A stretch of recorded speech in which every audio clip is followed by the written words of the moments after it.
Hey everybody, this is Connie with the Artisan Company and welcome back to the channel. Today is the last video for 2024. Oh my gosh, I cannot believe it's flown by. I feel like I just started.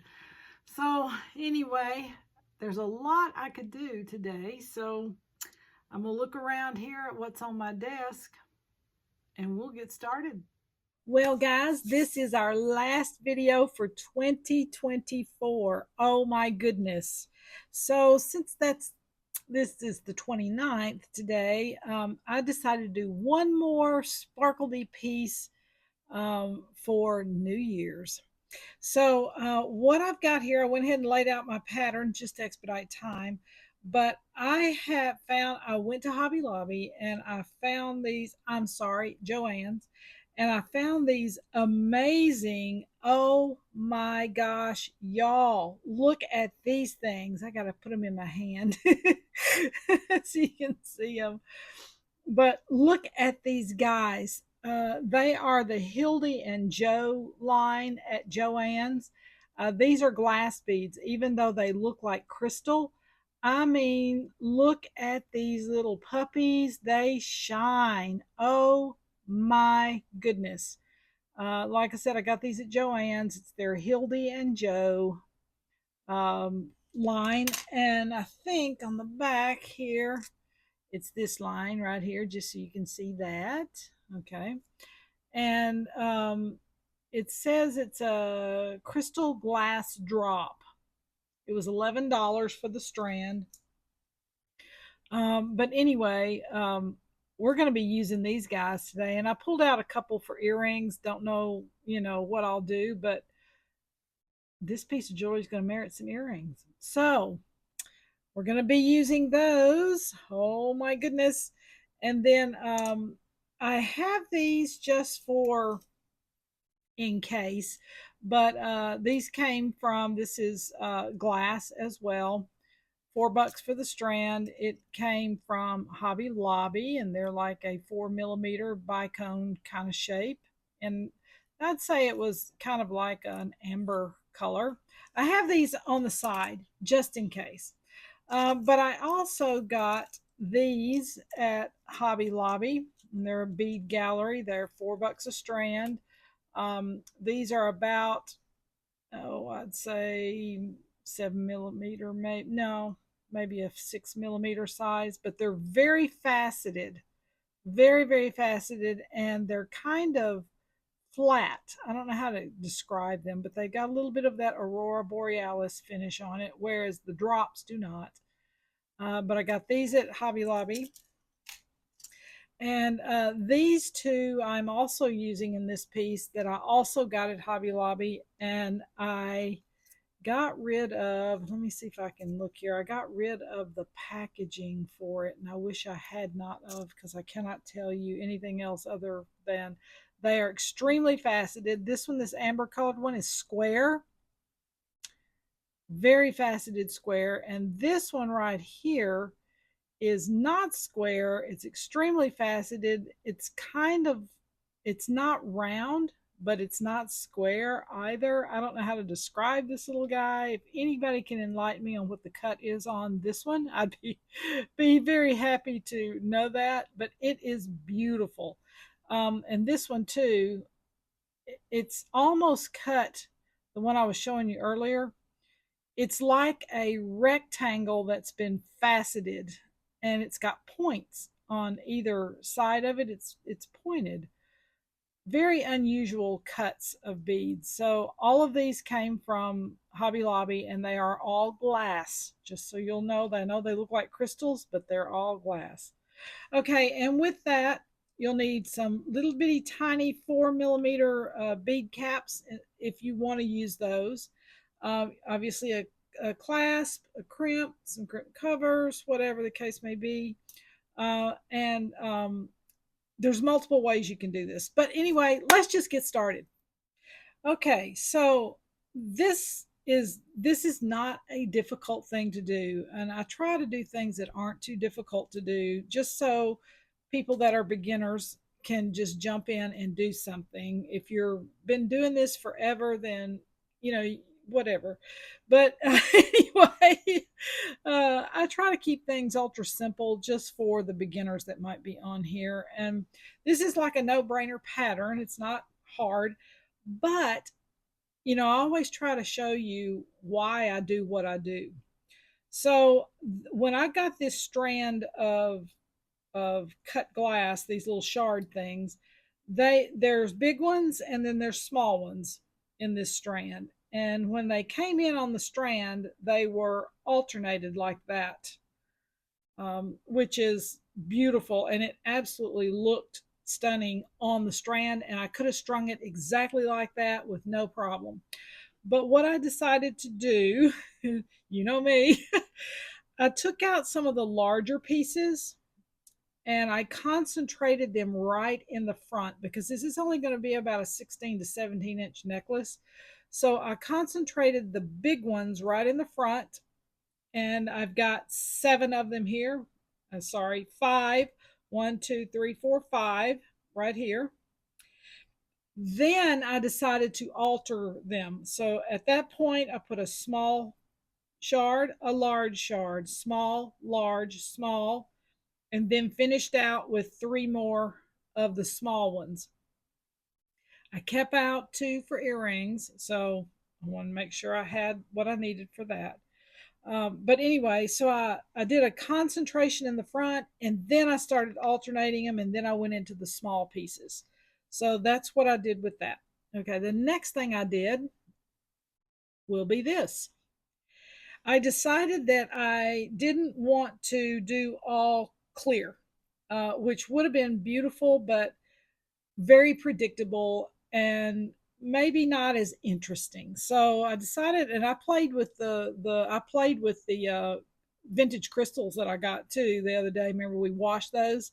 So I even did that, and I just didn't like all the clear. It just had no interest. It was beautiful, but it wasn't interesting.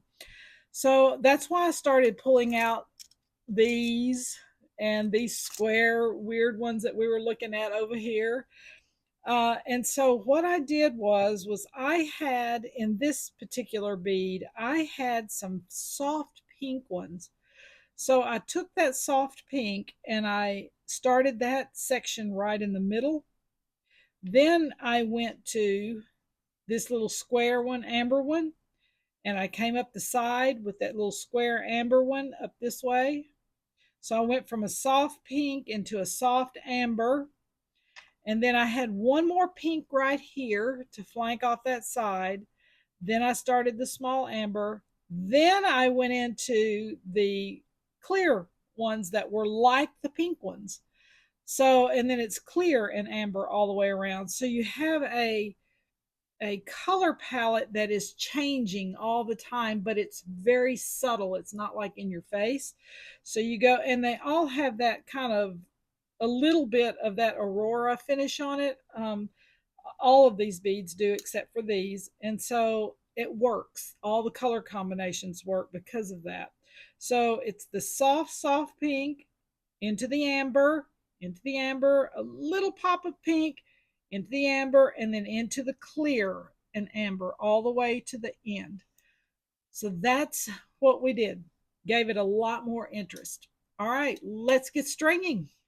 All right, I'm going to start up here on this top part, and I don't know how many more of these I'm going to need. That's that little rectangular faceted thing that has the points on it in the middle. Anyway, but I'm going to start up here, and I've got 3 or 4 of those, and then I'll go into the larger ones. But once we get the necklace all together, I'll know whether I need to add any more at the top up there. And oh my goodness, guys, this thing, the facets on these are so bright and so, I don't know how to describe it. So they're hard to see in the light. So I may wind up stringing a bunch of it and coming back. But anyway, let me put this in. Oh, people. Okay. This one right here, now that it's on the string, maybe you can see the way it looks. Is that not interesting? It's It's just interesting. Anyway, the little small one, these are like a 4 millimeter right here, and they are just kind of a light amber color as well. And I'm using them as filler beads. Oh my goodness, guys. The shine is so intense. My eyeballs can't see it. Ah. All right. Okay, so now I'm starting into the bigger clear squares. A little bit easier. And then the little amber square, a little easier to see these because they're bigger, but oh, the facets just absolutely light up. And it probably doesn't pick up on the camera at all, but boy, if you were sitting here at my desk, your eyeballs would be frying. Oh my gosh. All right, we're getting down to this end of this section. I was so excited when I bought these, y'all, and like I said, I hardly ever go into Joann's, and I was on vacation and I decided to just stop in there. My husband goes, "Hey, let's go in this Joann's. We've never been in there and see what they've got. Maybe it's something you need." I love him. He's so always suggesting, "Hey, let's go get some beads for you." So anyway, I'm grateful I stopped. All right, so here's the first section. Oh my goodness, y'all. Look, oh my, look at that. I don't know if you can see the sparkle I'm looking at, but man, oh man. Woo, beautiful. All right, let's start the next section. Okay, so we're starting with that one pink bead that I had. Okay, the pink that just kind of breaks the amber and then goes into the other. All right, now we're going to start the shards. I'm trying to move this where I can get in here. And I know these are on the side, but whoa, cannot hardly see them. All right, and then the square. And then this one. Ooh, guys, these are stunning. I mean, they look like crystal. I was just shocked. I know when I saw them in the store, my husband asked me that. He said, "Is that crystal?" I said, "No, it's cut glass." But hey, get in there. Now we're starting into the big ones now, and then the amber, then the small one. We're still in the now we're starting the alternating section. The little amber piece, another large piece, a little amber piece, a small piece, and now we're getting ready to start into that all pink section right here in the front. But let's look at where we are. Oh my goodness. Oh, oh wow. Oh guys, I don't know if you can see what I'm looking at, but oh my goodness. Look at this. Wow, wow, wow. My eyes are singing. Woo-hoo. Okay, let's start this next section. All right, we're starting the large pink pieces of cut glass and the large shards. This little section right here is where we're going. This is the very middle, of your piece. And here's where your bead cap comes in. Okay, so let me give the rhyme to the reason for this. All right, let me pull this down here like this. Okay. Now, at this juncture, I'm going to only put one cap right here on this piece. This is a 4 millimeter cap, but a 3 millimeter cap will work just as well. I'm only doing that one right there. Okay. Then I'm doing the next this large shard. Oh, get in there. All right, and then this next piece, we're going to cap the pink piece. And the reason why I'm capping the pink piece and not the glass shard is because the silver, if I put the caps on this piece, it it flattens this out color wise. I guess that's what I'm trying to say. It kind of locks in right here and it makes this lose its shine. But if you flank these larger pieces that are faceted in a different way, it locks that color in and allows this one to shine. But it also gives a little bit more light in between all of this down here because it's kind of bland without it. But just that one little sliver of light in there brings the whole centerpiece alive. So that's why I did the pink stones instead of these, because these do not have an aurora borealis finish on them. And the silver next to it just kind of literally made it go to sleep, so to speak. But on the pink, it woke everything up. So that was the reason why I did it the way I did it. Now, with that being said, it is your necklace. You can do it any way you want to. It does not matter. Everybody's flavors and opinions are different, and there is no wrong or right way to do it. So you're not going to mess up. If you decide not to do this, you don't have to do any of this. You can put a little tiny 11 or 15.0 seed bead in between here if you want to, and that would be just as stunning. It's just whatever the flavor is that you want.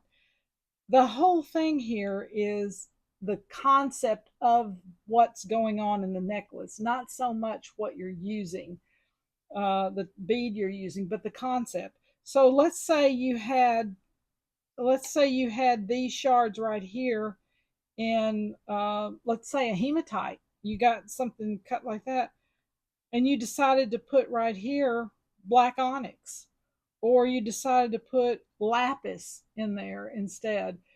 You could do this with stones. You can do this with acrylic. It doesn't matter. It's the concept of what's going on here with the shapes and things with the necklace. All right, let me finish this little section right here, and then we will move on. Trying to stay in hands in the camera.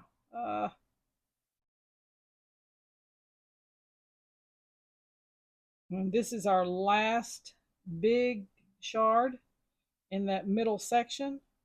And remember, I'm only going to flank one side of the last pink bead there, because it's going to be going into this.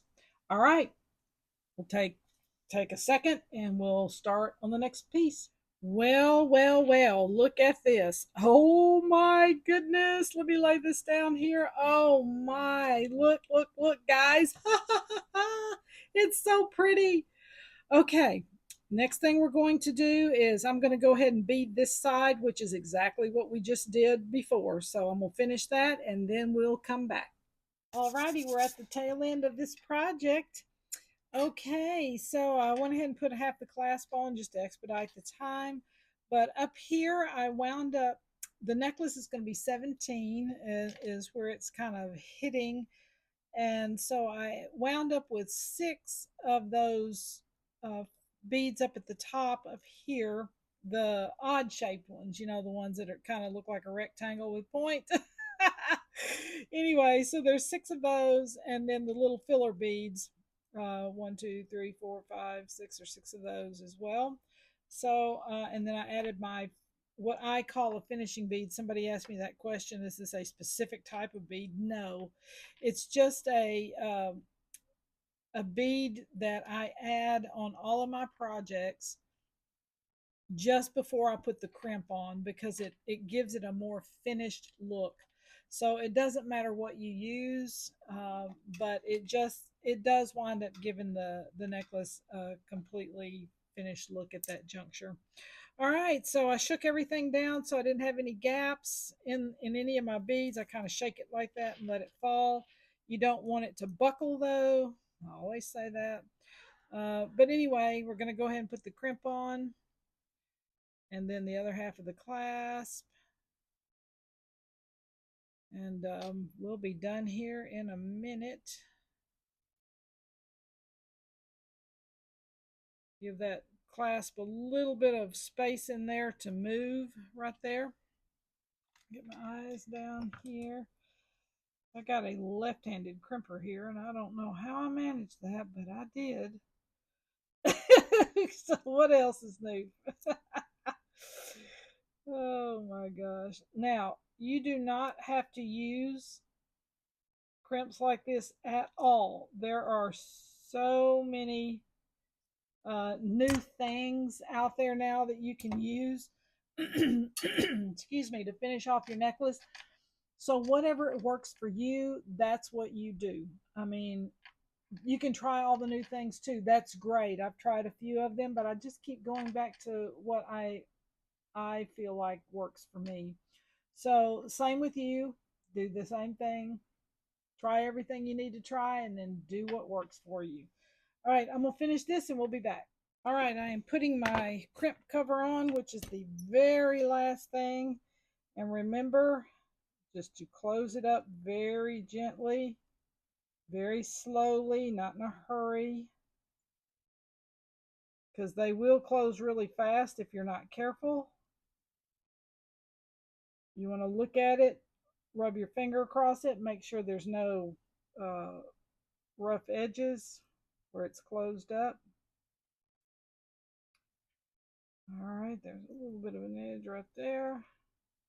Perfect. All right, we are done, guys. Oh my goodness. Oh, let's put this.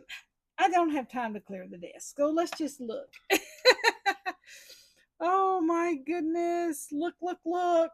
Oh, wow. Look at this, guys. This is absolutely stunning. This is just, oh my goodness, my goodness, my goodness.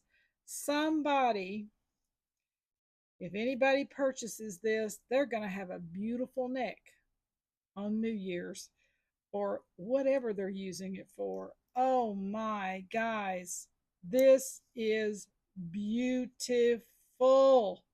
I cannot tell you how excited I am about it. Okay. I hope you guys enjoyed the inspiration for this. If you did, please make sure you like and subscribe.